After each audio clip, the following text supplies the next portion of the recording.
At 73 years old, I learned the cruelest truth a father can ever face. My own daughter looked me dead in the eye at a gala filled with polished men in tuxedos and women dripping in diamonds and said, "You're not welcome here anymore. You make me look poor." The ballroom went quiet. Champagne glasses froze mid-air. I stood there in my best shirt boots, polished, calloused hands at my side, while my only child, my Olivia, cut me out of her life with a sentence meant to impress strangers. Now let me stop right here and ask you something. Can you imagine your own flesh and blood saying that to you? After decades of sacrifice, of working yourself to the bone, can you picture your own child erasing you in public, just to look more glamorous? If you've ever been pushed aside by someone you raised, someone you poured your life into, then you already know the kind of wound that leaves. My name is Robert Whitaker. I'm 73 years old, born and raised in Austin, Texas.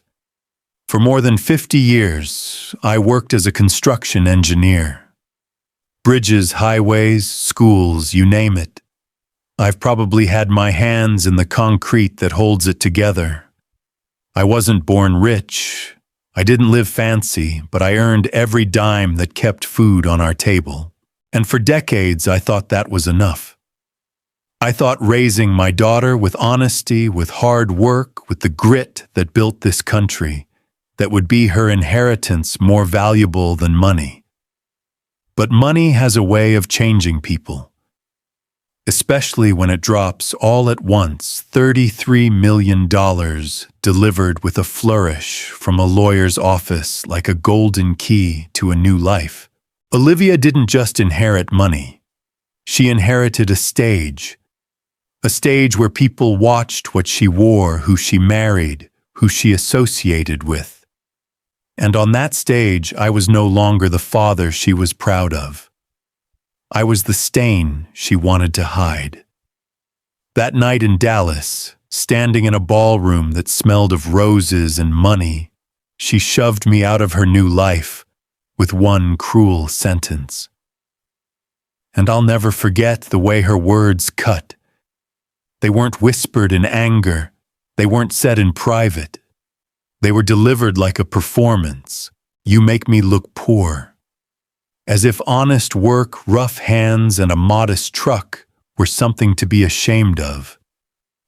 As if the man who walked her to school every morning, who sewed the hem of her prom dress when her mama was too sick to do it, was suddenly unfit to stand beside her because he didn't wear a tuxedo cut in Milan. I simply stood there, heart hammering, but my face calm. I've learned that sometimes silence speaks louder than a defense. I looked around that room, crystal chandeliers, a string quartet playing in the corner, women clinking bracelets worth more than my old house, and I saw exactly what my daughter valued more than me. And I smiled. Because what Olivia didn't know was this: the fortune she thought had given her power came with strings tighter than any bow on those designer dresses. And by cutting me out, she wasn't just humiliating me, she was hanging herself. My story doesn't start in that ballroom. It starts 25 years ago when I made a decision that changed the course of everything. A decision that made sure my daughter's inheritance would never be just a blank check, but a test. A test she was failing in front of everyone who mattered. And if you're watching this, I want you to walk with me through what happened. Because by the end, you'll see how $33 million can disappear in 72 hours and why respect is the one inheritance money can't buy. So before we go further, if you've ever felt pushed aside, if you've ever been made to feel small by the very people you loved, most subscribe and tell me where you're watching from. This isn't just my story. It's ours. After that night in Dallas, People might have thought my story began with Olivia's cruel words under the crystal chandeliers. But the truth is, my story began long before that, back when my hands were younger, my back stronger, and my faith the only thing keeping me upright. I was born in Austin, Texas, in a small house that rattled when trucks drove by on the highway. My daddy laid bricks my mama took in laundry, and I learned young that nothing worth keeping comes without sweat. By 17, I was pouring concrete in the Texas heat, the kind that makes your shirt stick to your back before the sun's even up. By 25, I was leading crews of men twice my age laying the bones of bridges and highways that folks still drive across today. That was my life. Honest, grueling, sometimes thankless, but steady. I wore steel-toed boots until the leather split, drove trucks until the odometer rolled past 200,000, and came home every night bone-tired but proud. And then I met Margaret, the woman who would change everything. She was a teacher with a smile that could soften stone. She believed in me when I barely believed in myself. She was the one who insisted I go back to school at night, finish my engineering degree, while still hauling rebar during the day. She said, "Robert, God doesn't give us strength to waste it. He gives us strength to build something that lasts." I held on to those words every single day of our marriage. We didn't have riches, but we had joy. And when our daughter Olivia came along, that joy doubled. I swore I'd give her the kind of life I never had, safe, steady, filled with love. But life doesn't bargain with you. It takes when it wants. When Margaret was diagnosed with cancer, I prayed harder than I ever had. I asked God to take me instead, to give her more time with Olivia. For a while, He gave us small mercies, one more Christmas, one more birthday, one more spring. But then He called her home. I'll never forget the silence of our house after the funeral. Just me, a 12-year-old girl, and the echo of Margaret's faith ringing in my ears.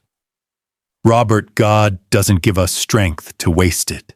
That was the night I promised Margaret, through tears and fists clenched tight, that I would raise Olivia to be strong, to be kind, to understand the value of honest work and honest people. And when I tucked Olivia in that night, I told her, "Baby girl, we'll make it. Your mama's watching, and we'll make her proud." For years, I thought I had. I showed up to every school recital, coached her softball team, stayed up nights helping with math homework, even when I barely understood it myself. I cooked burnt pancakes on Saturdays and taught her how to ride a bike on cracked Austin sidewalks. When she cried about kids teasing her for my work clothes on career day, I told her the truth. "Honey, it's not what you wear that makes you valuable. It's how you treat people." But somewhere along the way, she forgot that lesson. Or maybe she never believed it to begin with. See, what Olivia never knew was that after Margaret passed, her side of the family, old Texas money, the kind that goes back generations, came forward with something I never expected. A trust fund. A carefully designed estate that had conditions written in ink sharper than any knife. They wanted to make sure Olivia grew up with wealth, but also with responsibility. And I agreed to it on one condition of my own, that Olivia wouldn't know the full extent until she was grown. Because I wanted her to stand on her own 2 feet, not float on money she never earned. That's where the cracks started. When Olivia turned 28 and the lawyers handed her $33 million, the conditions were clear: respect, family, honor, relationships, give back to the community. It wasn't just money, it was a test of character. And as I watched her new world pull her further away from me, I realized something painful. Money doesn't change who you are. It reveals it. Still, I held on to my faith. I told myself God has a plan, even when I don't see it. Even when my own child calls me an embarrassment, there's a reason. Because sometimes faith is the only thing that keeps you standing when everything else tries to knock you down.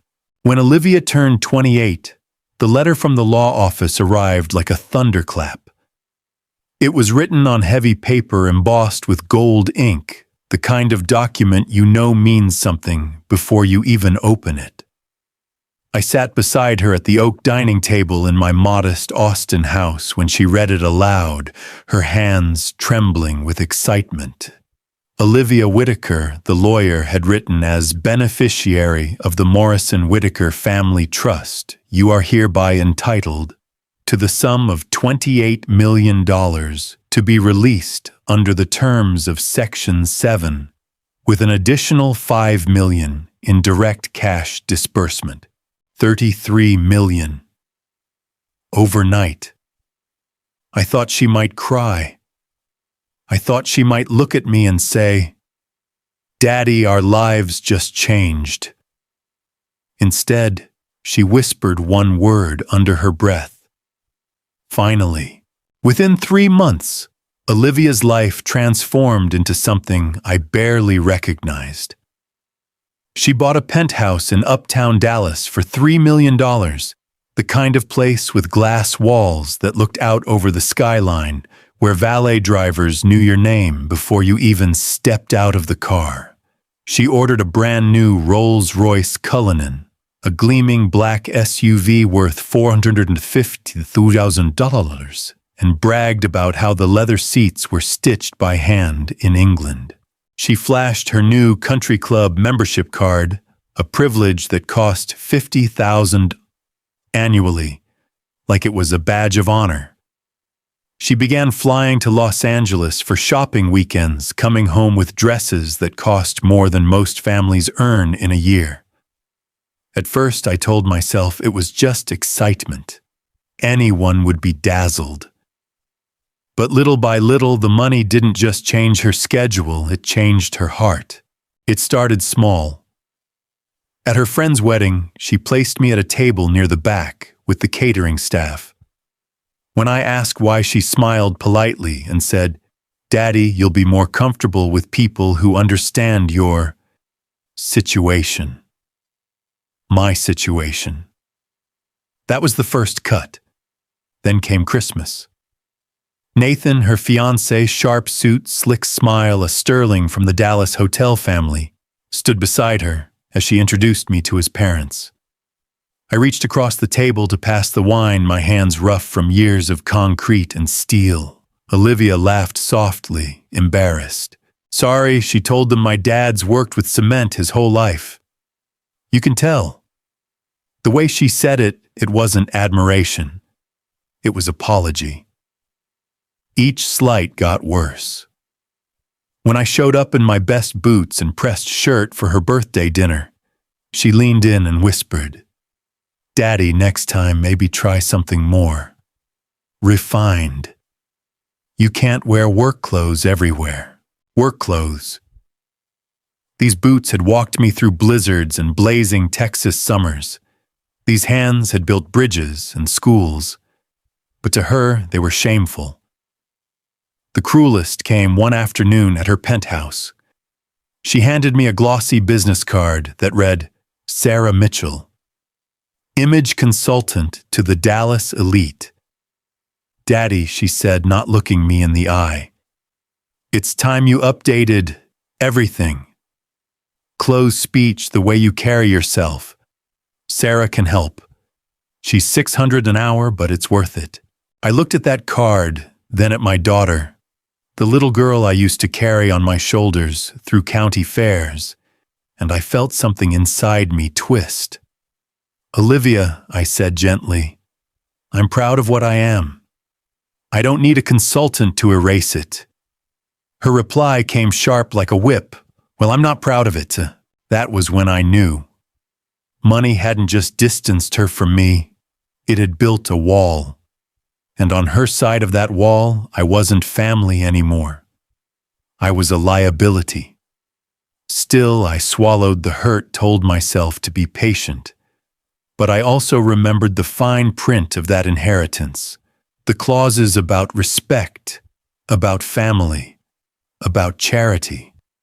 Olivia was so busy buying couture gowns and country club memberships, she'd forgotten what those papers actually said. And in forgetting, she was digging her own grave. It wasn't just the cars, the penthouse, or the country club. Those were symbols. The real change showed in the way Olivia started looking at me not as her father, but as an inconvenience she had to manage. The breaking point came one Sunday afternoon at her penthouse. I'd driven up from Austin in my old Ford F-250, the same truck I'd owned for over a decade. It rattled on the highway, the paint was scratched, but it ran like a mule, steady and dependable. When I pulled into the valet line in front of her building, the attendant gave me a look like I didn't belong there. I just smiled and handed him the keys. Upstairs, Olivia opened the door in a silk robe. Behind her, I could see Nathan lounging on the leather couch, scrolling through his phone, barely acknowledging me. "Daddy," she said with that tight smile she used when she was embarrassed. "Next time, maybe you could park around the corner. The valet isn't really used to trucks like yours." "Trucks like mine?" I asked. "That truck carried your crib home when you were a baby. It hauled the wood I built your treehouse with." "What's wrong with it now?" She glanced at Nathan before answering. "Nothing's wrong. It's just image. People here notice things. Nathan's partners, the Ashworths, the Sterlings, they pay attention to details. We need to look the part. We, not me and her. We as in her and Nathan. I wasn't part of that picture anymore. That night at dinner, she didn't introduce me as her father. She didn't even call me Robert.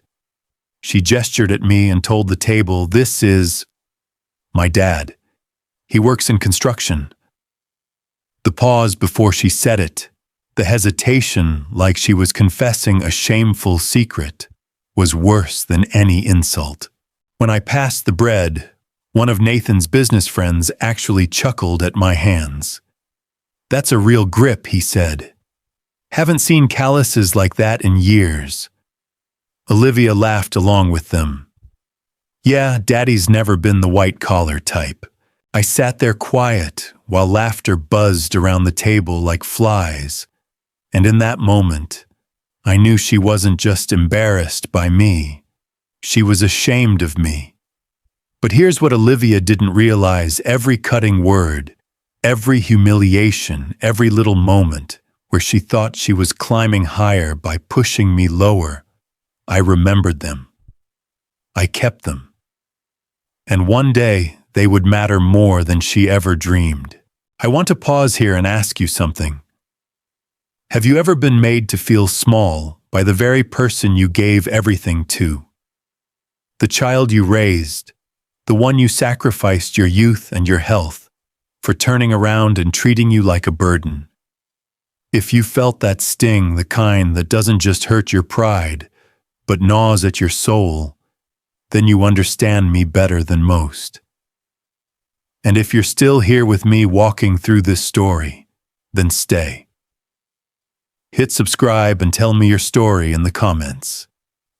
Because I know I'm not the only one who's been left behind by their own blood.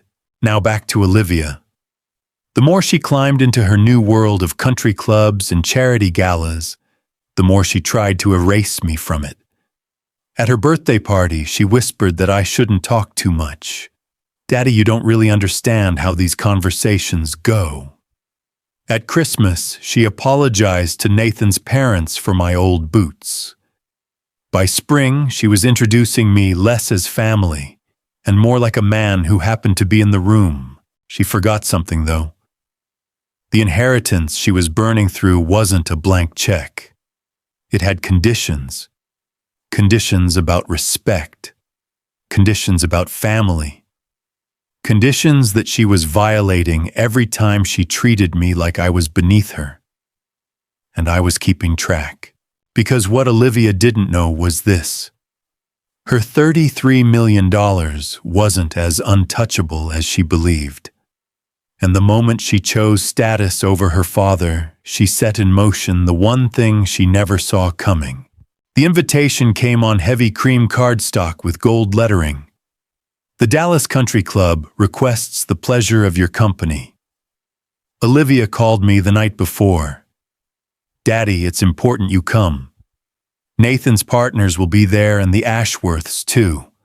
They're the kind of people who open doors. Just, please let me guide the conversations. I wanted to believe she was reaching out to me as her father. Deep down, I knew better. When I arrived, the valet looked at my truck like it had taken a wrong turn from a construction site. I ignored him, straightened the collar of my clean white shirt, and stepped inside. Crystal chandeliers glittered above polished marble floors. The kind of room that whispers wealth without saying a word. Olivia was waiting in a navy designer gown, Nathan at her side. She kissed me on the cheek without meeting my eyes. Daddy, thank you for coming. One thing, though. She slipped a sleek business card into my hand. Sarah Mitchell, image consultant to the Dallas Elite. Olivia, I said, glancing at the card. What's this? It's time, she whispered. You need help. Close posture, how to answer questions. Tonight, if someone asks, just say you're in project development, not construction. It sounds more professional. I folded the card, slid it back into her palm. I am professional. I'm a construction engineer. I've managed crews of 50 projects worth millions. That's honest work. Her jaw tightened. She leaned closer. That's not what these people will hear. They'll hear blue collar. They'll hear manual labor. And Daddy, she exhaled sharply, they'll hear embarrassment. I stood still, feeling the words land heavier than any hammer I'd swung. But I didn't argue. Because arguing wouldn't change what was already in her heart. The dinner was a blur of handshakes and champagne toasts. I answered questions honestly while Olivia jumped in to reframe my words. She introduced me not as an engineer, but as someone retired from mid-level project work. Each time she spoke, I felt myself shrink in her version of the story. When dessert was served, she leaned close again. Daddy, please just play along. You'll make it easier for me. I put my fork down. Easier for you or less humiliating for you? Her eyes flashed. You don't understand how much I've worked to get here. I wanted to laugh. She'd inherited $33 million, bought her way into circles with fees and checks, and she was talking about work. That was the moment I decided enough was enough. The next morning, I drove straight to Clara Hughes's office. Clara had been the family's lawyer for decades, the one who handled Margaret's will and the Morrison Trust. She greeted me with that firm handshake lawyers keep ready for hard conversations. Robert, she said, I've been wondering when you'd call. I sat across from her polished oak desk, pulled a worn envelope from my jacket, and slid it across to her. Inside was everything screenshots of texts where Olivia called me a nobody photos, from events where she seated me with the staff, even an audio recording from the country club, where she told me flat out she wasn't proud of me. Clara flipped through them slowly, her face unreadable. This is substantial, she said at last. You understand what it means I do. If we bring this before the inheritance committee, Olivia could lose everything. All 33 million. It would revert back to the trust. I nodded. I don't want her money. I never did. But I won't let my own daughter strip me of my dignity while living off conditions she's breaking every day. Clara studied me for a moment. Robert, once we begin, there's no undoing it. She'll have 72 hours to publicly make amends. If she refuses, the money is gone. I thought of Margaret's voice, steady as stone. God doesn't give us strength to waste it. He gives us strength to build something that lasts. I looked Clara in the eye. Then it's time Olivia learns that money without respect doesn't last at all. And with that, the battle line was drawn. That night, after leaving Clara's office, I didn't drive straight home. My truck seemed to steer itself toward the small chapel on the east side of Austin, the same one where Margaret and I were married, the same one where we held her memorial. The doors creaked as I pushed them open. Inside, the air was cool and still carrying the faint scent of old wood and candle wax. The place was empty except for the cross glowing softly at the front.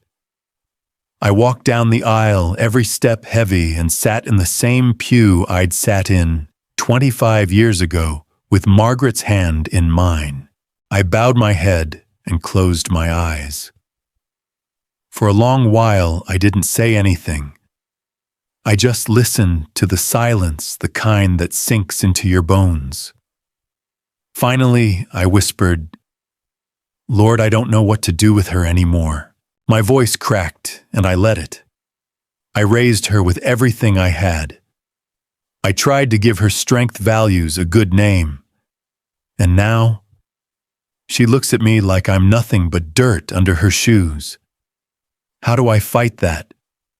How do I keep from hating her for it? The only answer was the echo of my own words. But in that quiet, another memory rose, Margaret's voice, soft, but firm like it always was when I doubted myself.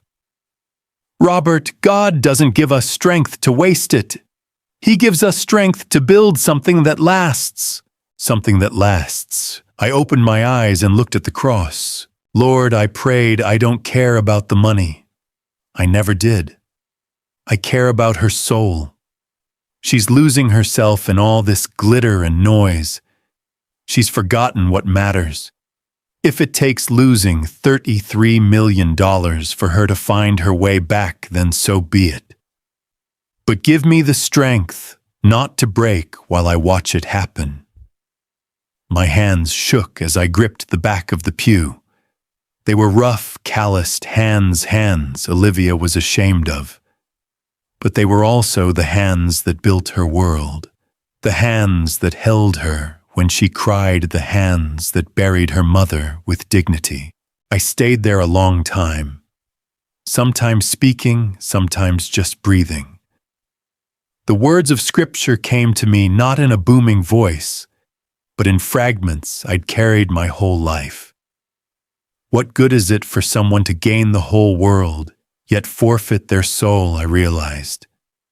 Then it wasn't about punishing Olivia. It wasn't even about justice.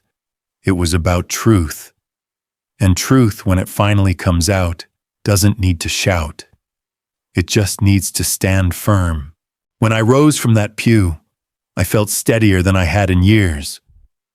I wasn't just a father hurt by his daughter's rejection.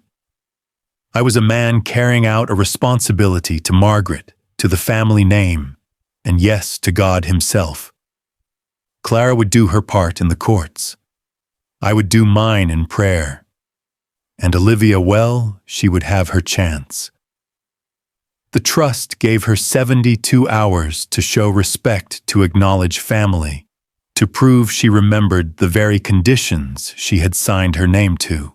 If she did, perhaps 33 million would remain in her hands. If she didn't, she'd learn the lesson life had been trying to teach her all along. Wealth is paper, but character is stone. I walked out of the chapel into the Texas night, the stars sharp and countless above me. I took a deep breath of that cool air and whispered to myself, "It's in God's hands now." and for the first time in years, I meant it. The night of Olivia's engagement gala arrived like a storm dressed in velvet. The Dallas Country Club ballroom was dripping in Wealth marble floors, polished to a mirror, chandeliers sparkling with thousands of crystals, waiters in white gloves gliding between tables, carrying champagne. 200 of Dallas's finest had gathered, each one a link in the glittering chain Olivia was desperate to join. I arrived at 6 sharp, wearing my best. Not a tuxedo, not a suit cut in Italy, just a crisp white shirt, dark jeans, and the boots I'd polished until the leather gleamed. I wasn't trying to play a role. I was showing up as myself. Olivia met me at the entrance in a gown worth more than my truck. A deep emerald green stitched in Paris, $12,000 of fabric designed to impress. She smiled for the crowd, kissed me lightly on the cheek, but her grip on my arm was tight. "Daddy," she hissed between her teeth, "thank you for coming, but before you meet anyone important, we need to talk." She steered me toward a corner near the bar, away from the throng of guests. Her perfume was sharp, expensive, and her words sharper still. These people tonight, Nathan's partners, the Ashworths, the Sterlings, they're here to be impressed. They don't need to hear about concrete and construction sites. If anyone asks, you're retired, or say you're in development. Just don't mention boots trucks or bridges. I looked her dead in the eye. "Olivia, I'm a construction engineer. I've managed million-dollar projects and 50-man crews. That is professional." She scanned the room nervously, as if afraid someone might overhear me. "Daddy, please. That's not how they'll see it. They'll see blue collar. They'll see manual labor. They'll see me. With you." I felt the line snap inside me, the line between patience and resolve. Before I could answer, a couple approached us. Richard Ashworth, silver-haired suit tailored within an inch of perfection. His wife Caroline, dripping in jewelry passed down through generations. Olivia, darling Caroline, cooed, kissing the air beside Olivia's cheek. "The party is divine." Olivia's voice shifted instantly, light and polished. "Caroline, Richard, I'm so glad you could make it. Let me introduce you to my father." Richard extended a hand, firm but soft, the hand of a man who'd never known hard labor. "And what line of work are you in, Mr. Whitaker?" This was it. Olivia's chance to either stand by me or erase me. She hesitated. 3 seconds too long. Then Daddy's in development. Project development. Large-scale projects, very complex. Her voice was smooth, her smile bright. Technically true, but entirely misleading. "Fascinating," Caroline said politely.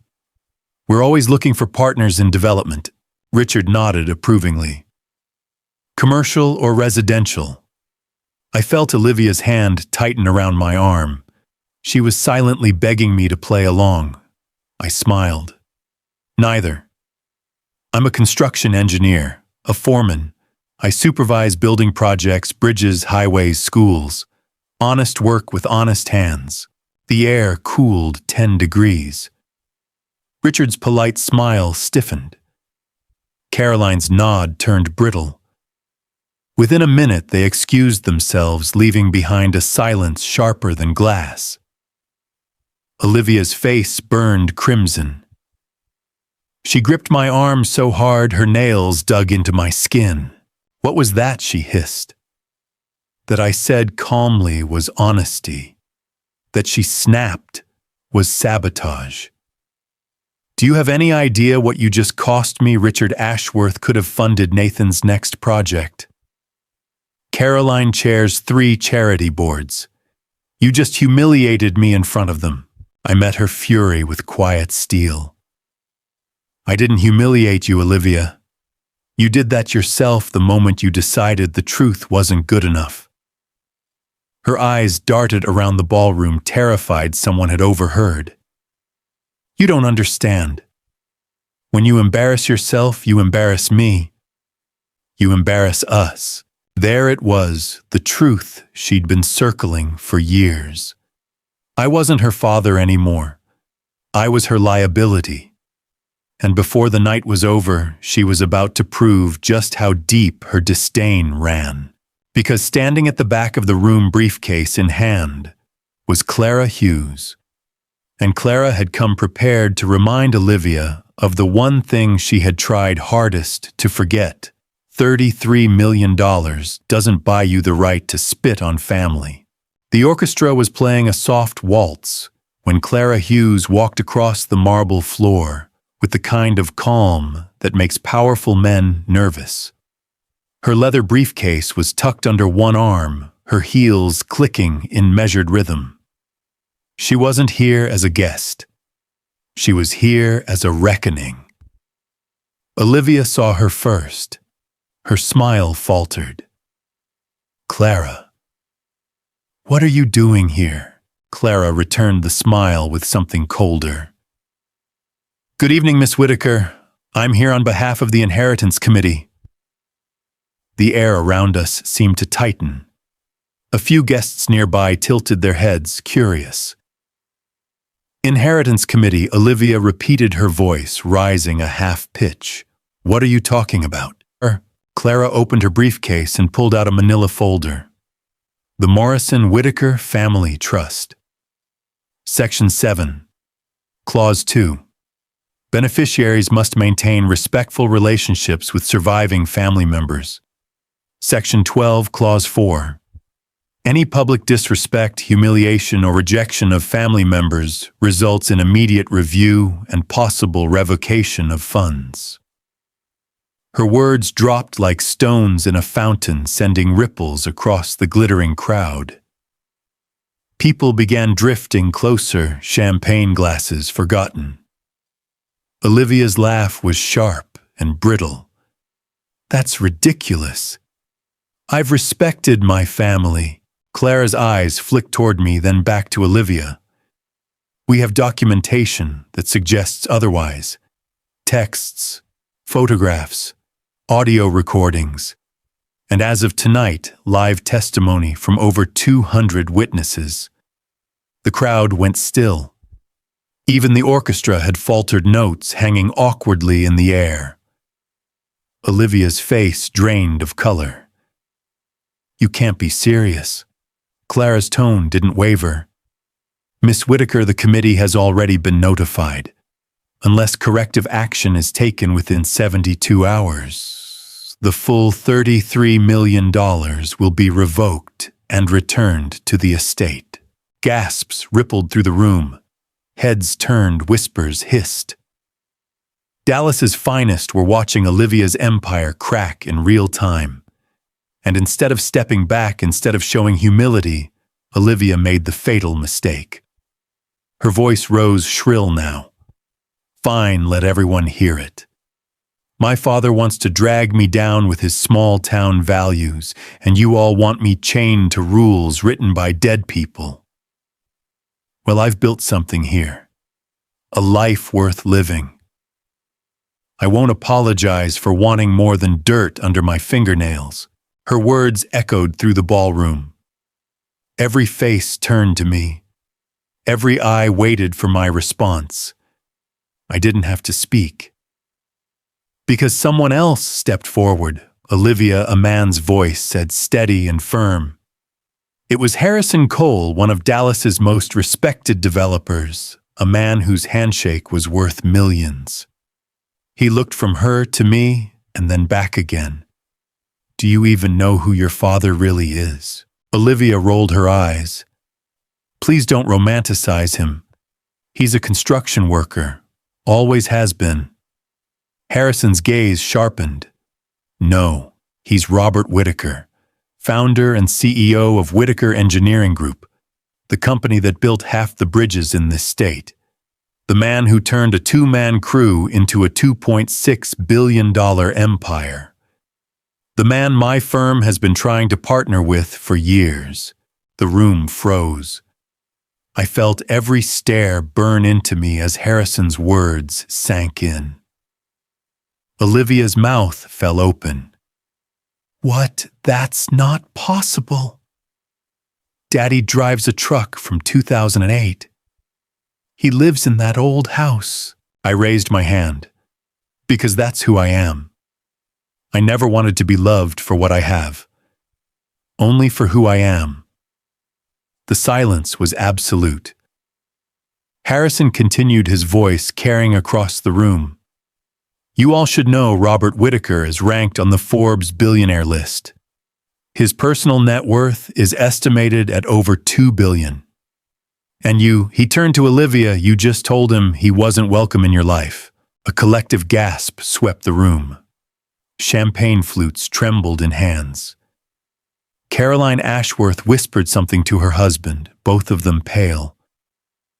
Olivia staggered back a step, her emerald gown swishing against the marble. Daddy, is this true? I looked at her, my daughter, in a $12,000 dress, standing before 200 people who had just witnessed her strip away the last of her dignity. Yes, I said quietly. Every word. Her voice cracked. Why didn't you tell me? Because I wanted you to love me for who I was, not for what I could buy you. Clara closed her folder with a sharp snap. Miss Whittaker, in light of your public statements tonight, the committee has no choice but to proceed with immediate forfeiture. You have 72 hours to vacate any property purchased with inheritance funds, surrender vehicles, and return remaining assets. Olivia's hands shook.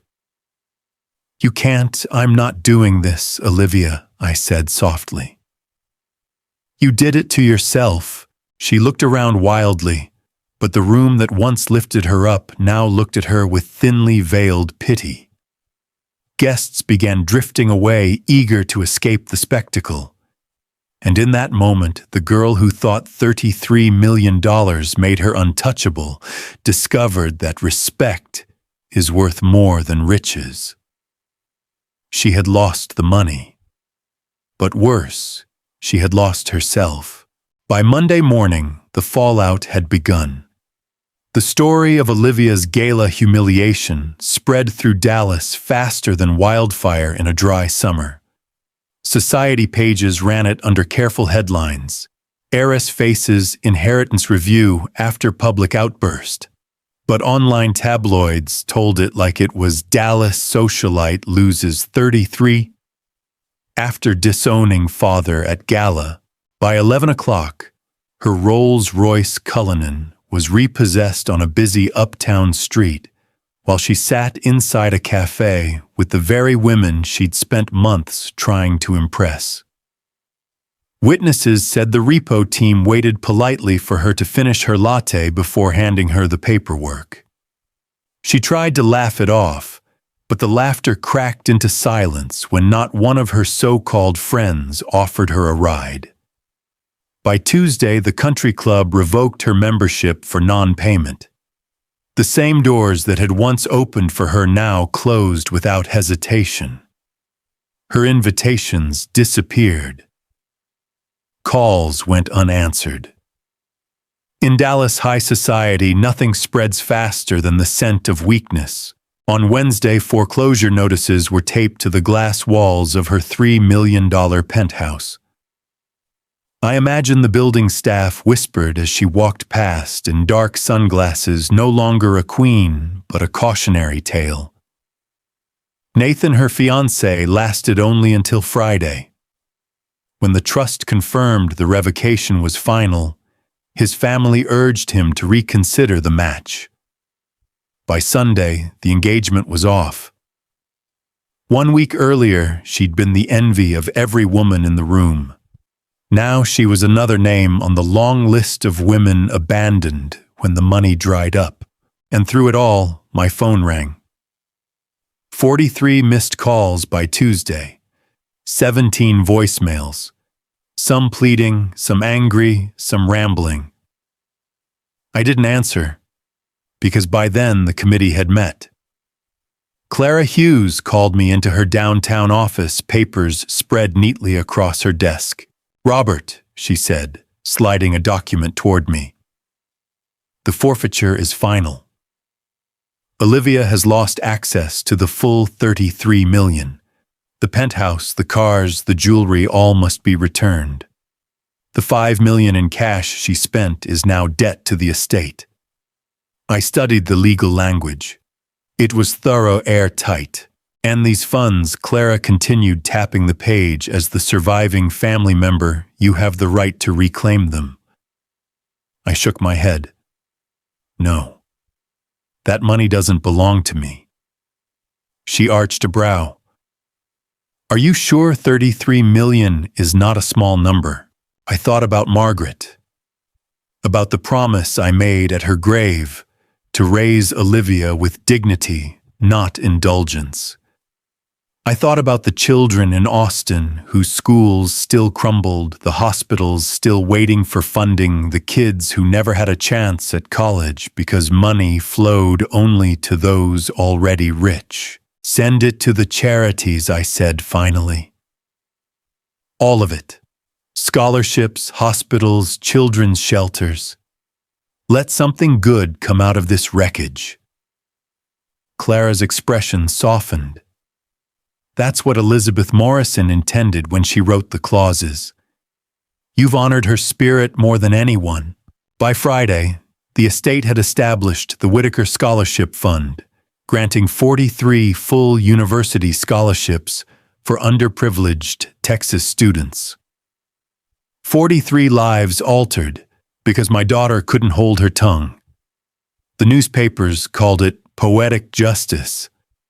But at night, when I sat in my quiet Austin house, it didn't feel poetic. It felt heavy.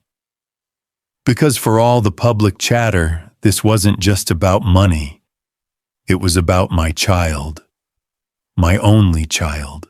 I remembered her at 5 years old, running down the front yard with scraped knees and a laugh that could melt steel. I remembered her at 12, crying on my shoulder when Margaret passed, whispering, "Daddy, don't ever leave me." And I remembered her at 35, standing in a $12,000 gown, telling me I made her look poor. It was almost unbearable to hold those memories together. On the second Sunday after the gala, I drove past the chapel again. The doors were closed, but I parked outside anyway, sitting in the truck with my hands on the wheel. I whispered into the silence, "Lord, I've done what I had to do. But it doesn't feel like victory. Help me see the lesson here. Help me believe she can still change. Because here's the truth, I didn't want Olivia ruined. I wanted her redeemed. But redemption requires loss, and she had just lost everything.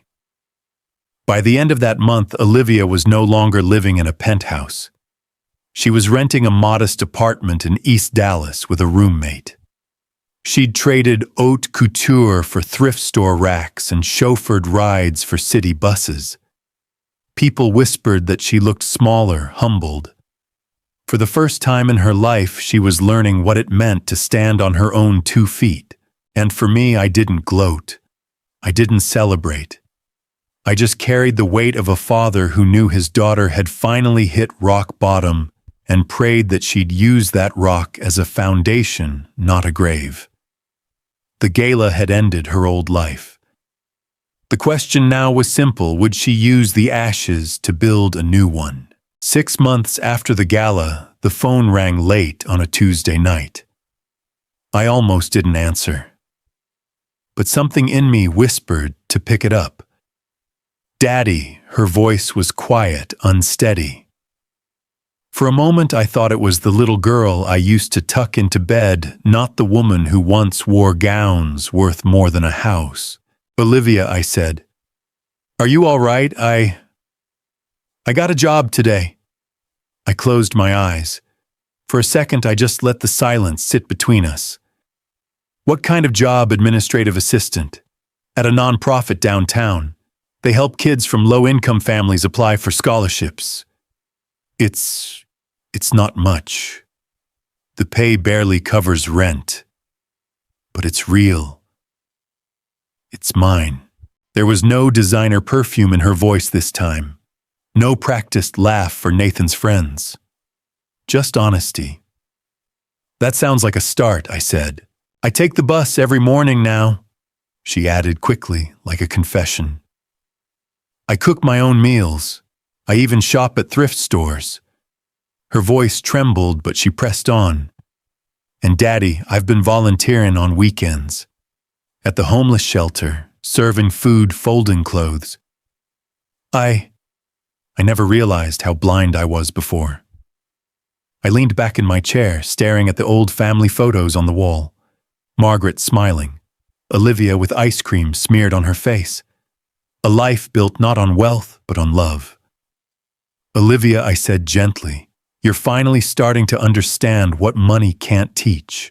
She hesitated. Then her voice cracked.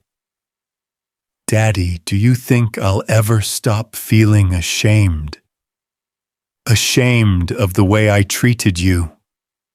I let out a slow breath. I hope not. What? Shame can be useful, I said. It's a reminder. The question is, will you use it to punish yourself or to grow? If you let it drive you closer to God, if you let it humble you, then maybe it becomes the beginning of wisdom. Her sobs came soft, muffled through the phone. I want to grow, Daddy. I don't want to be that person anymore. I thought back to the chapel that night after Clara's office when I told God I didn't want Olivia ruined. I wanted her redeemed. And maybe, just maybe, I was hearing the first notes of redemption now. Then keep walking forward, I told her. One day at a time. Remember, God's grace is bigger than your mistakes. He's carried me all these years, and He can carry you too. But you've got to let Him. For a while, neither of us spoke. Just the sound of her breathing, steadier now. Finally, she whispered, Do you think we could have dinner sometime, just us? Nothing fancy. I don't want to hide you anymore. I want to know you, Daddy, really know you. I felt something loosen inside me, something I hadn't felt in years, hope. Yes, I said. We can have dinner. But understand something, Olivia. I forgive you. I always will.